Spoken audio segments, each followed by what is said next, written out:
কালীপুজোর আগে বাড়ছে ঘূর্ণিঝড়ের আশঙ্কা। কলকাতার হাওয়া অফিস জানিয়েছে আগামী 24 ঘন্টায় ঘূর্ণাবর্ত নিম্নচাপে পরিণত হবে আন্দামান সাগর ও মধ্য বঙ্গোপসাগর সংলগ্ন এলাকায়। সকালে তা গভীর নিম্নচাপে পরিণত হবে।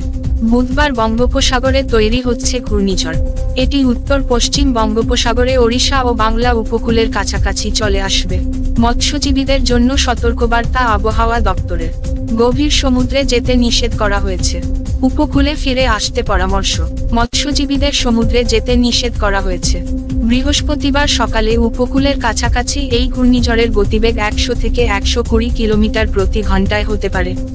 সমুদ্র উত্তাল থাকবে। উপকূলে প্রভাব পড়বে। পূর্ব মেদিনীপুর ও দক্ষিণ 24 পরগনা জেলাতে হালকা ঝোড়ো হাওয়া ও বৃষ্টি শুরু হতে পারে।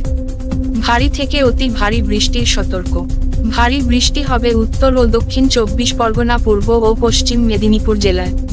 অতি ভারী বৃষ্টির সতর্ক দক্ষিণ 24 পরগনা, পূর্ব ও পশ্চিম মেদিনীপুর জেলায়। ভারী বৃষ্টি হবে কলকাতা, হাওড়া, হুগলি, উত্তর 24 পরগনা এবং ঝাড়গ্রামে।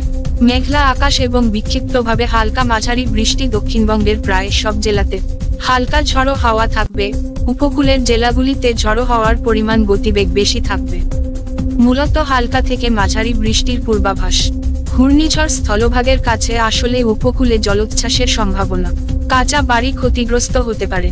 নিচু এলাকা প্লাবিত হতে পারে। ফসলের ক্ষতি হতে পারে। ব্যুরো রিপোর্ট, জেলার বার্তা।